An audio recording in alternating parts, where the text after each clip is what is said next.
Good morning students, welcome to all of you. अभी हमारा 6th lesson चल रहा है। इसमें आज हम पढ़ेंगे दक्षिण या द्रविड़ या दक्षिण भारतीय मंदिर शैली। दक्षिण भारतीय मंदिर शैली यानी साउथ इंडिया, सदर्न इंडिया में जो टेम्पल आर्किटेक्चर है उसके बारे में पढ़ेंगे और उस टेम्पल आर्किटेक्चर को बोलते हैं द्रविड़ स्टाइल या द्रविड़ शैली। पहले वाले जो पार्ट था हमारा क्लास थी फर्स्ट, जो पहले वाली क्लास, उसमें हमने नॉर्थ इंडिया के टेम्पल आर्किटेक्चर में पढ़ा के बारे में पढ़ा। अब हम साउथ इंडिया के टेम्पल आर्किटेक्चर के बारे में पढ़ेंगे जिसे द्रविड़ शैली या द्रविड़ स्टाइल कहा जाता है।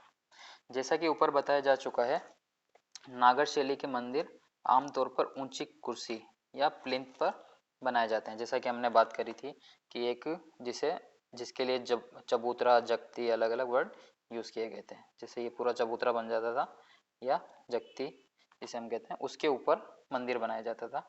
बट साउथ में या दक्षिण भारत में ऐसा नहीं हुआ है। इसकी जो स्पेशलिटी है, इसमें उसके मंदिर के चारों तरफ बड़ी दीवार बना दी जाती है और उसके बीच में मंदिर होता है और उस दीवार पे गेट लगे होते हैं। चारों तरफ दीवार होती है तो उसमें चारों गेट लगे होते हैं और जो उन गेट को गोपुरम कहा जाता है। जैसे ये है, ये गोपुरम एक मंदिर का गेट है और ये पूरी उसकी दीवार है और ये दीवार पूरी इस तरीके से, पूरी पीछे की तरफ भी इस टाइप की दीवार होगी और इसमें सब तरफ गेट होंगे चारों तरफ, जिसे गोपुरम कहा जाता है। ये इसकी स्पेशलिटी है।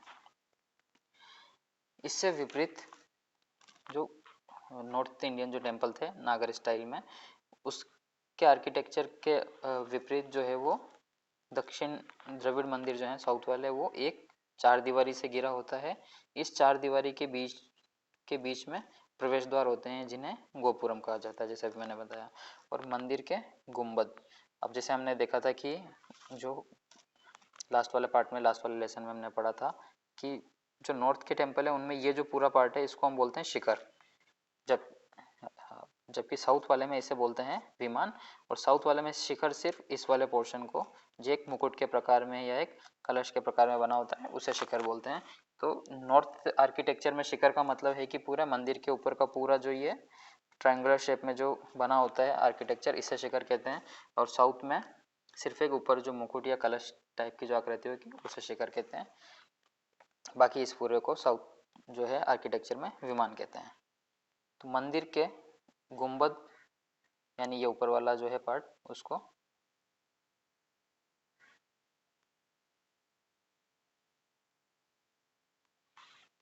गुंबद का रूप जिसे तमिलनाडु में विमान कहा जाता है। मुख्यतः ये एक सीढ़ीदार पिरामिड है, पिरामिड की तरह होता है जो ऊपर की ओर ज्यामितीय रूप से उठा होता है, न कि उत्तर भारत के मंदिरों की तरह मोड़दार शिखर के रूप में होता है। कि जैसे नॉर्थ इंडिया के जो शिखर जो बने हुए थे वो थोड़े से इससे अलग टाइप के होते हैं। ये पूरा ज्योमेट्रिकल फॉर्म में बना होता है कि अलग अलग स्टेप बाय स्टेप इसको बनाया जाता है, जबकि नॉर्थ इंडिया में इस टाइप का नहीं है। दक्षिण भारतीय मंदिरों में शिखर शब्द का प्रयोग मंदिर की चोटी पर स्थित मुकुट जैसे तत्व के लिए किया जा सकता है, जैसे कि अभी मैंने बताया, जिसकी शक्ल आमतौर पर एक छोटी स्तूपिका या अष्टभुजी गुमटी जैसी होती है। यह उस क्षेत्र के बराबर होती है जहां उत्तर भारतीय मंदिरों में एक आमलक या कलश होता है। जब हमने नॉर्थ इंडिया के जो टेम्पल पढ़े थे उसमें जो ऊपर शिखर के ऊपर जो आमलक था, एक चक्र टाइप में बना हुआ, या उसके ऊपर कलश था, उस चीज़ को यहाँ पर शिखर बोलते हैं साउथ इंडिया के आर्किटेक्चर में। उत्तर भारत के मंदिर के गर्भगृह के प्रवेश द्वार के पास मिथुनों या गंगा यमुना की प्रतिमाएं थी। नॉर्थ इंडिया में टेम्पल के बाहर जो राइट एंड लेफ्ट साइड में गंगा यमुना की मूर्तियां, प्रतिमाएं बनी हुई थी या मिथुनों की जो आकृतियां मंदिरों के चारों तरफ बनाई गई थी। जबकि इधर दक्षिण भारतीय मंदिरों में आमतौर पर भयानक द्वारपालों की प्रतिमाएं खड़ी की जाती हैं कि कुछ डरावने द्वारपाल जो गेट पे खड़े होते हैं वैसे बड़ी आकार में, बड़े साइज में बनाए गए हैं साउथ इंडियन टेम्पल आर्किटेक्चर में, जो मानो मंदिर की रक्षा कर रहे हो। मंदिर के अहाते यानी मंदिर के परिसर में कोई बड़ा जलाशय या तालाब होता है। उप देवालयों यानी कि मेन जो मंदिर है उसके बाद छोटे देवालय यानी छोटे मंदिर भी आसपास बनाए जाते हैं मंदिर के। या तो मंदिर के मुख्य गुंबद के भीतर ही शामिल कर लिया जाता है उन छोटे देवालयों को, या फिर अलग छोटे देवालयों के रूप में मुख्य मंदिर के पास पास रखा जाता है। दक्षिण के मंदिरों में उत्तर भारत के मंदिरों की तरह एक साथ कई छोटे बड़े शिखर नहीं होते।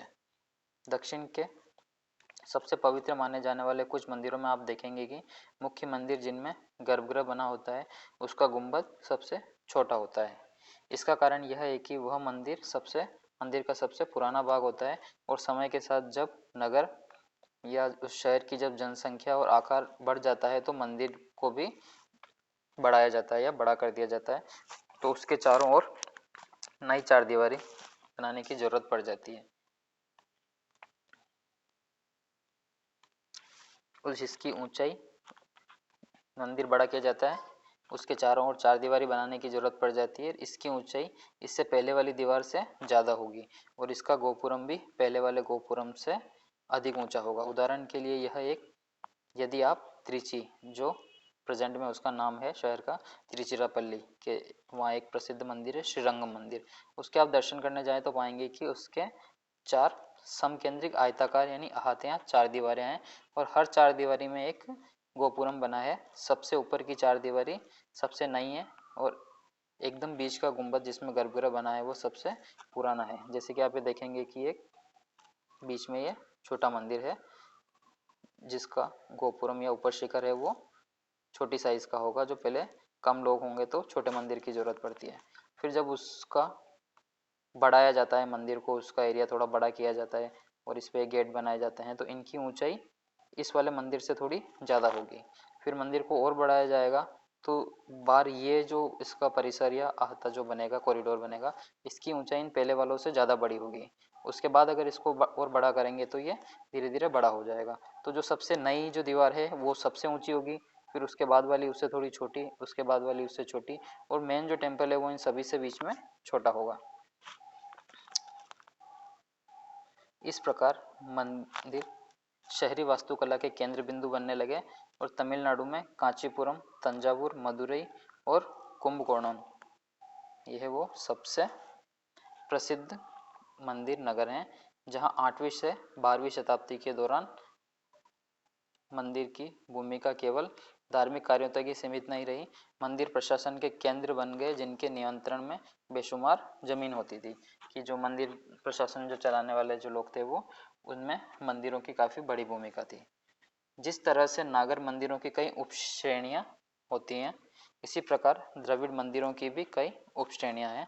कि जैसे हमने नॉर्थ इंडिया के जब टेम्पल आर्किटेक्चर पढ़ा था तो मेन जो है वो नागर स्टाइल है और उसके सब डिवीज़न किए गए हैं कि कुछ अलग अलग क्षेत्र या अलग अलग जब इस जगह चेंज होती है कुछ, कि एक स्टेट पूरा नॉर्थ इंडिया है वो नागर स्टाइल का है तो उसमें राजस्थान के नागर जो टेम्पल बने हैं वो कुछ थोड़े से अलग हैं, उड़ीसा के अलग हैं, एमपी के थोड़े अलग हैं, थोड़ा डिफरेंसेस हैं, तो वो सारी उसकी उपश्रेणियाँ या सब डिवीज़न है। तो उसी प्रकार जो सदर्न इंडिया, साउथ इंडिया का जो टेम्पल आर्किटेक्चर है उसकी मेन स्टाइल तो द्रविड़ स्टाइल है, द्रविड़ शैली है, लेकिन उसके भी कुछ सब डिवीज़न है और वो साइज़ के अकॉर्डिंग उनको अलग किया गया है, उनके साइज शेप के अकॉर्डिंग।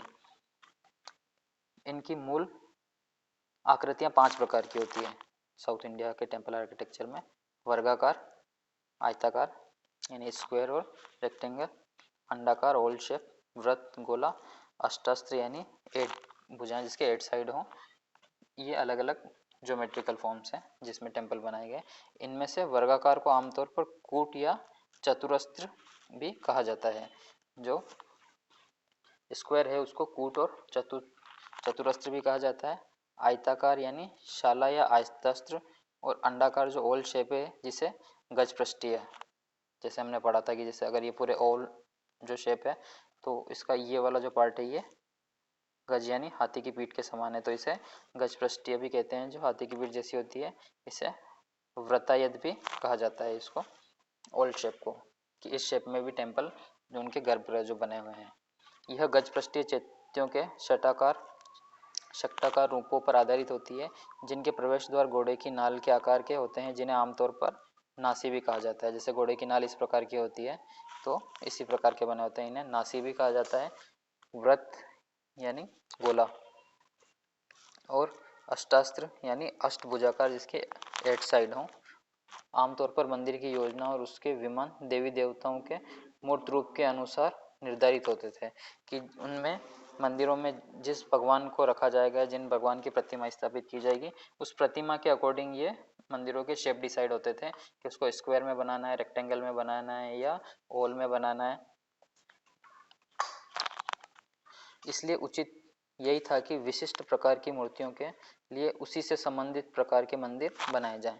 स्मरण रहे यानी याद रहे कि ऊपर सरल रीति से इन उपश्रेणियों में जो अंतर बताए गए हैं वे इसी अवस्था काल तक लागू होते हैं, क्योंकि आगे चलकर इन भिन्न रूपों का कहीं कहीं मिश्रण हो गया और उनके मेल से नए नए रूप विकसित हो गए।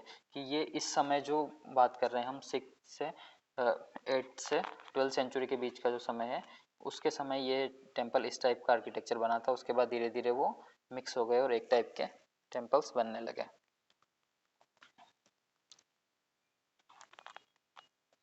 पल्लव वंश, पल्लव डायनेस्टी, जो साउथ इंडिया का सबसे पुराना एक काफ़ी पुराना राजवंश या डायनेस्टी थी।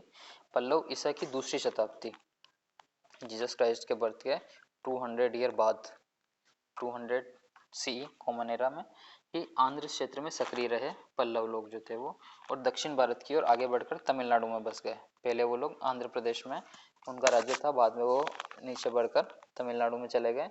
6वीं से 8वीं शताब्दी तक का इतिहास अधिक अच्छी तरह जाना जा सकता है, क्योंकि उनके इस समय के कई शिलालेख और स्मारक आज भी उपलब्ध हैं। शिलालेख जैसे मैंने पहले भी बताया था, शिला यानी पत्थर, लेख यानी स्क्रिप्ट या कुछ लिखा हुआ जो है लेख, वो तो पत्थरों पे पहले के राजा जो है वो पत्थरों पे लिखवाते थे, क्योंकि पत्थर जो है वो काफ़ी समय तक बचा रहता था और वो उनके मरने के हजारों साल बाद अभी भी हमें मिलता है अवशेष के रूप में। तो इसीलिए उन्होंने उस समय लिखवाया कि वो हजारों सालों तक उनका लिखा हुआ या उनका इतिहास है वो जीवित रहे, तो वो आज भी हमें मिलते हैं। उनके शक्तिशाली राजाओं ने अपने साम्राज्य को उपमहाद्वीप के अनेक भागों तक फैलाया। कभी कभी तो उनके साम्राज्य की सीमाएं ओडिशा तक फैल गई थी, जो कि नॉर्थ में आता है उड़ीसा, ईस्ट नॉर्थ में। उन्होंने पूर्वोत्तर एशिया के साथ भी अपने मजबूत संबंध स्थापित कर लिए थे। पल्लव राजा अधिकतर शैव थे, वो शैव थे यानी कि वो भगवान शिव की पूजा करने वाले थे, लेकिन उनके शासनकाल के अनेक वैष्णव मंदिर आज भी मौजूद हैं। कि वो खुद भगवान शिव को मानते थे, शिव की पूजा करते थे, लेकिन उन्होंने भगवान विष्णु के भी काफ़ी मंदिर बनवाए जो कि अभी भी मौजूद हैं। उनमें भी कोई संदेह नहीं कि वे दक्कन के लंबे बौद्ध इतिहास से भी प्रभावित थे, कि उनके समय में बौद्ध भगवान बुद्ध से संबंधित मंदिर या गुफाएं भी बनाई गई थी। आमतौर पर ऐसा माना जाता है कि उनके आरंभिक भवन शैलकृत या चट्टानों को काटकर बनाए गए थे। कि ये जो पल्लव राजा थे, इन्होंने शुरुआत में जो अपने घर बनवाए थे वो पत्थरों पहाड़ों को काटकर अपने घर या महल बनवाए थे, जबकि बाद वाले संरचनात्मक यानी रोड़ा पत्थर आदि से चुनकर बनाए गए थे। शैलकृत यानी कि चट्टानों को काट कर बनाना, और संरचनात्मक जैसे कि अभी हम घर मंदिर बनाते हैं कि ईंटों या पत्थरों को सीमेंट से या इससे जोड़कर दीवार बनाना, खड़ा करना, तो वो संरचनात्मक स्टाइल होता है। और दूसरा होता है वो काट कर, जो सबसे पहले उन्होंने बनाए थे। तथापि यह विश्वास करने के लिए पर्याप्त आधार मौजूद है कि संरचनात्मक भवन उस समय भी सुविख्यात थे जब शैलकृत भवनों को खोदा जा रहा था।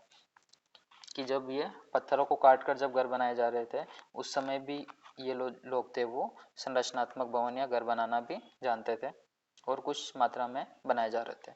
आरंभिक भवनों को आमतौर पर महेंद्र वर्मन प्रथम, जो कि कर्नाटक के चालुक्य राजा पुलकेशन द्वितीय का समकालीन था, के शासनकाल का माना जाता है। नरसिंह वर्मन प्रथम, जिसे मामल्लभी कहा जाता है, 640 ईस्वी के आसपास पल्लव राजगद्दी पर बैठा। पल्लव डायनेस्टी का जो राजा बना वो नरसिंह वर्मन, जिसे मामल्लभी कहा जाता है। उसके बारे में यह प्रसिद्ध है कि उसने पुलकेशन द्वितीय को हराकर उसके हाथों अपने पिता की मिली हार का बदला लिया और महाबलीपुरम में अनेक भवनों का निर्माण कार्य प्रारंभ किया। संभवतः इसीलिए महाबलीपुरम को उसके नाम का अनुकरण करते हुए मामल्लपुरम भी कहा जाता है। ये आप देख पा रहे हैं, ये है मामल्लपुरम के तटीय मंदिर, तट मंदिर, वहाँ पे समुद्र किनारे बने हुए हैं। महाबलीपुरम का तटीय मंदिर बाद में संभवतः नरसिंह वर्मन द्वितीय, जो कि 700 से 728 तक इनका राज्य रहा, जिन्हें राज सिंह भी कहा जाता है, के द्वारा बनाया गया। इस मंदिर का मुंह समुद्र की ओर करके इसे पूर्वाभिमुख बना दिया गया, परंतु यदि आप इसे गौर से देखें तो पाएंगे कि इस मंदिर में वास्तव में 3 देवालय हैं, यानी 3 मंदिर बने हुए हैं। इनमें से 2 शिव के हैं, उनमें से एक पूर्वाभिमुखी यानी उसका ईस्ट की तरफ फेस है मंदिर का, और दूसरा पश्चिमाभिमुखी यानी वेस्ट की तरफ फेस है। इन दोनों के बीच में एक अनंत शयनम रूप में भगवान विष्णु का मंदिर है। ये एक सामान्य बात है क्योंकि मंदिरों में आमतौर पर एक ही मुख्य देवालय होता है, पूजा के 3 स्थान नहीं होते हैं। इससे यह पता चलता है कि मंदिरों की मूल योजना संभवतः इस रूप में नहीं थी और आगे चलकर परवर्ती संरक्षकों ने मूल देवालयों के साथ छोटे देवालय भी जोड़ दिए कि मेन टेम्पल के साथ उन्होंने छोटे और टेम्पल भी वहाँ बनवाए बाद के राजाओं ने। मंदिर के अहाते में यानी कि जो परिसर या कॉरिडोर है उसमें कई जलाशय या छोटे तालाब जो होते हैं वो भी थे, एक आरंभिक गोपुरम और कई अन्य प्रतिमाएं होने का साक्ष्य मिलता है जो कि अब अवेलेबल नहीं है, लेकिन साक्ष्य मिलते हैं कि वो वहाँ रहे होंगे। मंदिर की दीवारों पर शिव के वाहन नंदी की प्रतिमाएं बनी हुई हैं तथा नीचे दीवारों पर और भी कई आकृतियां बनी हुई हैं, लेकिन ये सदियों तक समुद्र के नमकीन पानी की मार सहते सहते काफ़ी बिगड़ गई हैं। तंजावुर का भव्य शिव मंदिर, जिसे राजराजेश्वर या वृद्धेश्वर मंदिर कहा जाता है, समस्त भारतीय मंदिरों में सबसे बड़ा और ऊंचा है। इसका निर्माण कार्य 1009 ईस्वी के आसपास राजराज चोल द्वारा पूरा कराया गया था। मंदिर निर्माण उस काल की एक विशेष गतिविधि थी जब 100 से अधिक महत्वपूर्ण मंदिरों का निर्माण हुआ और चोल काल के अनेक मंदिर आज भी बेहतर अवस्था में पाए जाते हैं और उनमें से कई मंदिरों में आज भी पूजा होती है। चोल सम्राट द्वारा निर्मित कराया वृद्धेश्वर मंदिर पूर्ववर्ती पल्लव, चालुक्य और पांड्य राजाओं द्वारा बनाए गए किसी भी मंदिर के आकार प्रकार को देखते हुए बड़ा है। ये जो पल्लव, चालुक्य और पांड्य ये किन्हीं राजाओं के नाम नहीं है, ये पूरी डायनेस्टी या राजवंश के नाम है कि इनमें बहुत से राजा हुए हैं। इसका बहुमंजिला विमान जो हमने पढ़ा था जिसे हम नॉर्थ में शिखर कहते हैं, साउथ में उसे विमान कहते हैं, वो 70 मीटर ऊंचा है यानी लगभग 230 फुट गगनचुंबी ऊंचाई यानी आकाश तक ऊंचा में दिखाई देता है, खड़ा है, जिसकी चोटी पर एक एकाचश्म शिखर है। एकाचश्म का मतलब होता है, एकाचश्म का मतलब सिर्फ एक ही पत्थर से काट के बनाया हुआ, उसे जोड़ा नहीं गया है, पूरा एक ही पत्थर से बना हुआ है, जो अष्टभुज गुंबद की शक्ल की स्तूपिका है यानी उसके 8 साइड हैं। यही वह मंदिर है जहां दर्शक को पहली बार 2 बड़े गोपुरम देखने को मिलते हैं। इन गोपुरम पर अनेक प्रतिमाएं बनी हैं जिन्हें बनाने की योजना मंदिर निर्माण के मूल कार्य में शामिल थी। नंदी की विशाल प्रतिमाएं शिखर के कोनों पर लगी हुई हैं। चोटी पर कलश लगभग 3 मीटर और 8 सेंटीमीटर ऊंचा है। सैकड़ों आकृतियां विमान की शोभा बढ़ा रही हैं।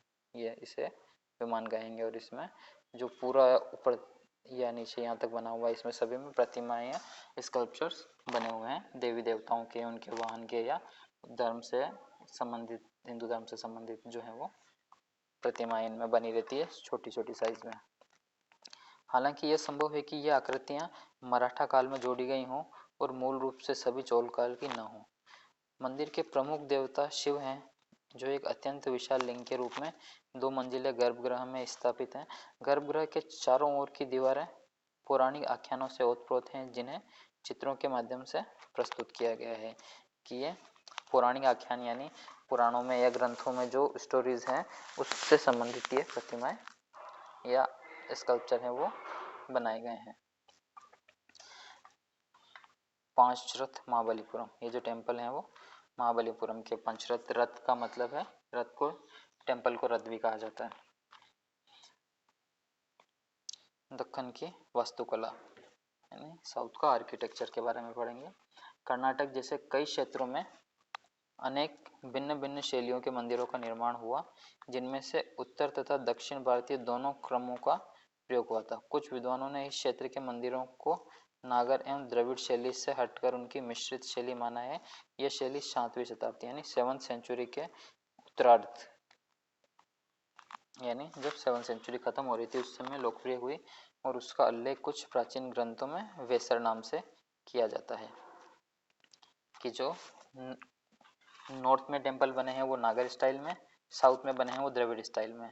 बट जो कर्नाटक का जो एरिया है उसमें जो टेम्पल बने हैं उसमें कुछ उसकी क्वालिटी नागर स्टाइल है और कुछ वेसर स्टाइल, दोनों को कुछ द्रविड़ स्टाइल, जो एक ही टेम्पल में दोनों स्टाइल मिक्स मिलती है तो उसे जो नाम दिया गया है वो वेसर स्टाइल के नाम, वेसर स्टाइल नाम दिया गया है, वेसर शैली।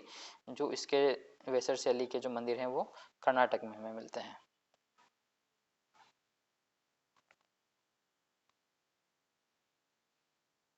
ये है एलोरा का कैलाश मंदिर।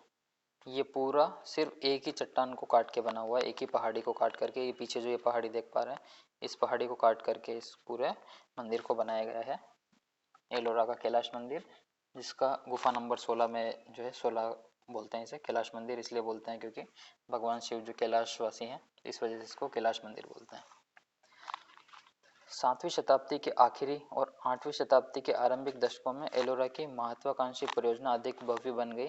750 ईस्वी के आसपास तक दक्कन क्षेत्र और आरंभिक पश्चिमी चालुक्यों का नियंत्रण राष्ट्रकूटों द्वारा हथिया लिया गया था। तो यहाँ इस साम्राज्य में या इस राज्य में जो राजा थे वो चालुक्य राजा थे, लेकिन 750 सीई तक आते आते राष्ट्रकूट राजाओं ने उनको हराकर शासन अपने हाथ में ले लिया था। तो उनकी जो वास्तुकला की सबसे बड़ी उपलब्धि थी वो है एलोरा का कैलाश मंदिर, जो ये राष्ट्रकूट राजाओं ने बनाया है, जिसे हम भारतीय शैलकृत वास्तुकला की कम से कम 1000 वर्ष पूर्व की परंपरा की पराकाष्ठा कह सकते हैं, कि कम से कम इससे 1000 साल पहले तक का ये बेस्ट टेम्पल है। इससे अच्छा टेम्पल और नहीं बना है 1000 साल पहले तक के समय में। यह मंदिर पूर्णतः द्रविड़ शैली में निर्मित है और इसके साथ नंदी का देवालय, यानी जो भगवान शिव का वाहन है नंदी, उनका भी एक छोटा मंदिर बना हुआ है उनके सामने। क्योंकि यह मंदिर भगवान शिव को समर्पित है जो कैलाशवासी हैं, इसीलिए इसे कैलाशनाथ मंदिर की संज्ञा दी गई है या कैलाशनाथ मंदिर नाम दिया गया है। इस मंदिर का प्रवेश द्वार गोपुरम जैसा है, इसमें चारों उपासना कक्ष और फिर सहायक देवालय बना है जिसकी ऊंचाई 30 मीटर है। महत्वपूर्ण बात तो यह है कि यह सब एक जीवंत शैलखंड पर उकेर कर बनाया गया है। पहले एक एकाचश्म पहाड़ी के एक हिस्से को धैर्यपूर्वक उकेरना यानी काटा गया और एक संपूर्ण बहुमंजिली संरचना को पीछे छोड़ दिया गया। एलोरा में राष्ट्रकूट कालीन वास्तुकला काफी गतिशील दिखाई देती है। आकृतियां अक्सर असल कद से अधिक बड़ी हैं, जो अनुपम भव्यता और अत्यधिक ऊर्जा से ओतप्रोत है। दक्कन के दक्षिणी भाग यानी कर्नाटक के क्षेत्र में वेसर वास्तुकला की एक संकर यानी मिली जुली दो चीज़ों से मिलकर बनी, वो हिंदी में संकर कहते हैं, शैलियों के सर्वाधिक प्रयोग देखने को मिलते हैं। पुलकेशन प्रथम ने यहाँ सर्वप्रथम पश्चिमी चालुक्य राज्य स्थापित किया जब उसने 543 ईस्वी 543 सीई में बादामी जो कि कर्नाटक में है के आसपास के इलाकों को अपने कब्जे में ले लिया था चालुक्य राजा ने। तो आरंभिक पश्चिमी चालुक्य शासकों ने अधिकांश दक्कन पर 8वीं शताब्दी के मध्य भाग तक शासन किया और बाद में इनको राष्ट्रकूटों ने हरा दिया था, जब तक कि राष्ट्रकूटों ने उनसे सत्ता नहीं छीन ली। आरंभिक चालुक्यों ने अपने पहले शैलकृत गुफाएं बनाई, शैलकृत पत्थर से बनी हुई गुफाएं बनाई, और फिर उन्होंने संरचनात्मक मंदिर भी बनवाए कि जो पत्थरों को जोड़कर बनवाए गए मंदिर हैं वो भी उन्होंने बनवाए, और पत्थर पहाड़ों को काट कर जो गुफा मंदिर बनाए थे वो भी उन्होंने बनवाए। ये गुफाओं में सबसे पुरानी गुफा है जो अपने विशिष्ट मूर्ति कलात्मक शैली आर्किटेक्चर स्टाइल के लिए, स्पेशल आर्किटेक्चर स्टाइल के लिए जानी जाती है। इस स्थल पर पाई गई सबसे महत्वपूर्ण प्रतिमाओं में एक नटराज की मूर्ति है। नटराज का नाम आपने सभी ने सुना होगा, जो भगवान शिव की एक नृत्य मुद्रा में जो बनी हुई है जिसमें वो नाचते हुए दिखाए गए हैं, वो इसी काल की यहीं बनी हुई है, जो एक सबसे महत्वपूर्ण प्रतिमा है यहाँ की, जो सप्त मातृकाओं के असली आकार से भी बड़ी प्रतिमाओं से घिरी है। इनमें से 3 प्रतिमाएं दाहिनी ओर बनी है। ये प्रतिमाएं लालित्यपूर्ण है, इनकी शारीरिक संरचना पतली है, चेहरे लंबे बने हैं और इन्हें छोटी धोतियां लपेटे हुए दिखाया गया है जिनमें सुंदर चुन्नटें बनी हुई है। ये निश्चित रूप से समकालीन पश्चिमी दक्कन या वाकाटक शैलियों से भिन्न है, जो महाराष्ट्र में पोन्नार और रामटेक जैसे स्थानों पर देखने को मिलती है। अनेक शैलियों का संकरण और समावेशन चालुक्यकालीन भवनों की विशेषता थी। चालुक्य मंदिरों का यह सर्वोत्तम उदाहरण पट्टदकल में स्थित विरूपाक्ष मंदिर है। यह मंदिर विक्रमादित्य के शासनकाल 733 से 44 ईस्वी में उसकी पटरानी लोका महादेवी द्वारा बनाया गया था।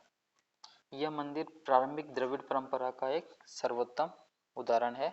यहाँ स्थित एक महत्वपूर्ण धार्मिक स्थल पापनाथ मंदिर है, जो कि भगवान शिव को समर्पित है। यह मंदिर द्रविड़ शैली के पूर्व काल का श्रेष्ठतम उदाहरण है कि द्रविड़ शैली से भी पहले का ये एग्जाम्पल है।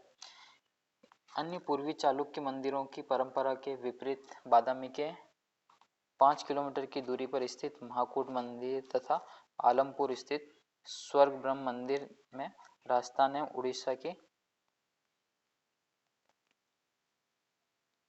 उत्तरी शैली की झलक देखने को मिलती है। ये मंदिर है, दुर्गा मंदिर ऐहोल देखने को मिलती है। इसी तरह ऐहोल कर्नाटक का दुर्गा मंदिर इससे भी पूर्व की गज पृष्ठाकार बौद्ध चैत्यों के समान शैली में निर्मित है। यह मंदिर बाद की शैली के निर्मित बरामदों से घिरा हुआ है, जिसका शिखर नागर शैली में बनाया गया है। जो शिखर देख पा रहे हैं नागर शैली में बना है। अंत में ऐहोल के लाड़खा मंदिर का जिक्र करना भी जरूरी होगा। ऐसा प्रतीत होता है कि इसके निर्माण में पहाड़ी क्षेत्रों के लकड़ी के छत वाले मंदिरों से, जिनके बारे में हम पहले पढ़ चुके हैं, प्रेरणा मिली होगी। दोनों के बीच अंतर केवल इतना है कि यह मंदिर पत्थर का बना है, लकड़ी का नहीं। और पहले जो हमने पढ़े थे, जो पहाड़ों में जो मंदिर बने हुए लकड़ी के, ये उसी प्रकार का आर्किटेक्चर है। अब यह प्रश्न उठता है कि भिन्न भिन्न शैलियों के मंदिर एक स्थान पर कैसे बने, अथवा ये भिन्न भिन्न वास्तुशैलियाँ एक स्थान पर कैसे व्यवहार में आई।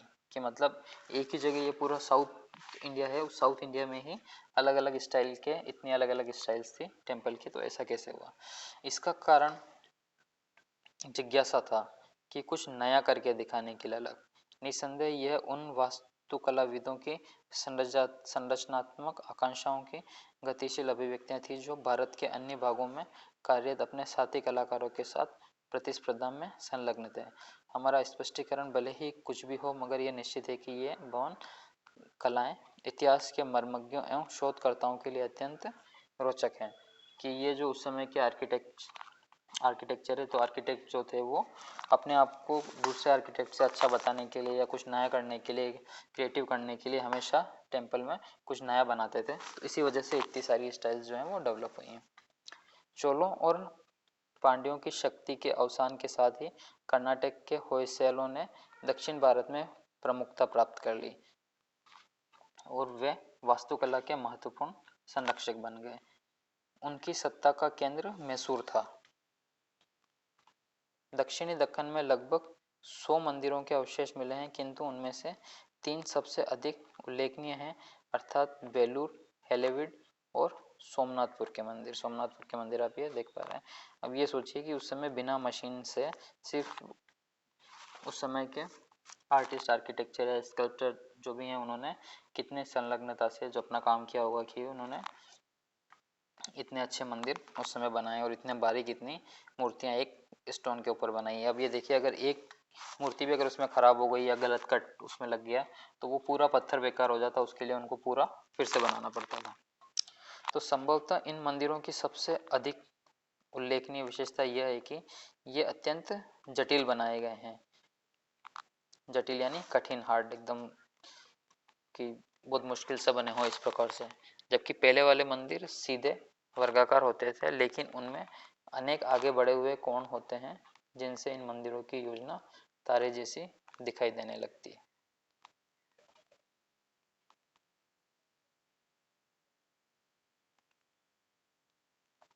इसलिए इस योजना को तारकीय योजना कहा जाता है कि एक तारे क्या स्टार के समान दिखाई देती है, इसलिए इसको तारकीय योजना भी कहा जाता है। क्योंकि यह मंदिर सेलखड़ी यानी घिया पत्थर, जो स्लेटी पत्थर होता है, वाइट कलर का पत्थर, उससे बने हुए हैं, इसीलिए कलाकार अपनी मूर्तियों को बारीकी से उकेर सकते थे। घिया पत्थर इसलिए कि ये घिया जैसे लौकी होती है तो उसको आसानी से कट किया जा सकता है। तो ये पत्थरों में उस प्रकार एक घिया के टाइप का था कि कुछ पत्थर तो हार्ड होते थे जिनको एक रूप देना बड़ा मुश्किल होता था, बट ये जो सेलखड़ी पत्थर है, स्टोन है, वो काफ़ी सॉफ्ट होता था, तो उससे जो है मूर्तियाँ या स्कल्पचर, स्टेचू जो आसानी से बनाए जाते थे। इसलिए कलाकार अपनी मूर्तियों को बारीकी से उकेर सकते थे। इस बारीकी को विशेष रूप से उन देवी देवताओं के आभूषणों के अंकन में यानी उनके ज्वेलरी बनाने के लिए देखा जा सकता है, जो इन मंदिरों में सजे हुए हैं।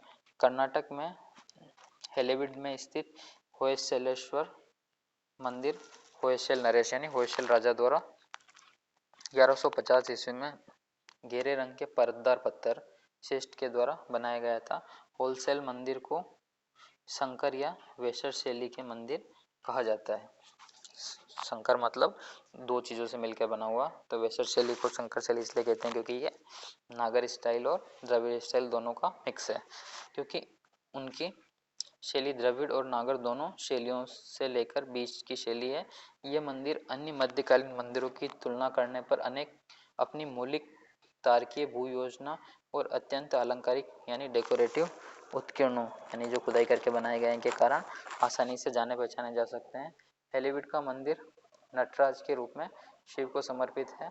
यह एक दोहरा भवन है जिसमें मंडप के लिए एक बड़ा कक्ष जहां नृत्य एवं संगीत का कार्य सुविधापूर्वक संपन्न किया जा सकता है। प्रत्येक भवन से पहले एक नंदी मंडप, इस मंदिर और इसके निकटवर्ती बेलूर मंदिर का गुंबद काफी पहले गिर चुका है और इनमें जो गुंबद बना हुआ था वो गिर चुका है। अब सिर्फ ये सपाट मंदिर बने हुए हैं। और मंदिर पहले कैसा दिखता होगा इसका अनुमान द्वारों के दोनों ओर स्थित छोटे छोटे प्रतिरूपों से ही लगाया जा सकता है। केंद्रीय वर्गाकार योजना से जो कोणीय प्रक्षेप आगे निकले हुए हैं वे तारे जैसा प्रभाव बनाते हैं। यह नटराज जो है भगवान शिव का एक रूप है नृत्य करते हुए, ये हेलीविड में बना हुआ है जो कि कर्नाटक में है।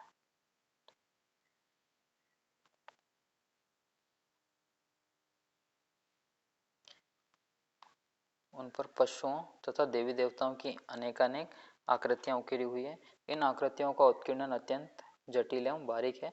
उदाहरण के लिए इसमें नीचे की चित्रवल्लरी में महावतों के साथ सैकड़ों हाथियों का जुलूस दिखाया गया है। इन हाथियों में से कोई भी दो हाथी एक जैसी मुद्रा में नहीं है। जैसे इसमें अगर ये पूरी वॉल है तो उसमें नीचे का जो पार्ट है इसमें उन्होंने यहाँ पे काफ़ी एलिफेंट बनाए हुए हैं और ये हर एलिफेंट का जो है उन्होंने स्टाइल खड़े होने की चलने की वो अलग बनाई गई है। कोई भी एक दूसरे से मैच नहीं खाता और ये इस प्रकार लगते हैं जैसे कि इन पूरी दीवार को इन हाथियों ने अपनी पीठ पे उठाया हुआ है। सन 1336 में स्थित विजयनगर ने इटली के निकोलो डिकांटी, पुर्तगाल के डोमिंगो पेइस, फर्नाओ न्यूमिश तथा दुआर्ते बारबोसा और अफगान शब्द अल रज्जाक जैसे अंतर्राष्ट्रीय यात्रियों को आकर्षित किया जिन्होंने इस नगर का विस्तृत विवरण दिया है। इसके अलावा अनेक संस्कृत या तेलुगु कृतियों में भी इस राज्य की गुंजायमान साहित्यिक परंपरा का उल्लेख मिलता है। वास्तुकला की दृष्टि से विजयनगर में सदियों पुरानी द्रविड़ वास्तुशैलियों और पड़ोसी सल्तनतों द्वारा प्रस्तुत इस्लामिक प्रभावों का संश्लिष्ट रूप मिलता है। इनकी मूर्तिकला जो मूल रूप से चोल आदर्शों से निकली थी और जब उन्हीं आदर्शों की स्थापना के लिए प्रयत्नशील थी उसमें भी विदेशियों की उपस्थिति की झलक दिखाई देती है। उनके 15वीं शताब्दी के अंतिम दशकों और 16वीं शताब्दी के आरंभिक दशकों के बीच के संकलनवादी मिश्रित भग्नावशेषों यानी अवशेष भग्न यानी टूट गए जो उनके अवशेष हैं जो उस समय का इतिहास सुरक्षित है। इससे पता चलता है कि विजयनगर का वह युग धन्य धान्य संपन्नता और संस्कृति के सम्मिश्रण का समय था। तो ये पढ़ी हमने साउथ इंडिया के टेम्पल आर्किटेक्चर के बारे में। अब नेक्स्ट क्लास में हम पढ़ेंगे बौद्ध और जैन आर्किटेक्चर का डेवलपमेंट वो किस प्रकार हुआ है। Thank you.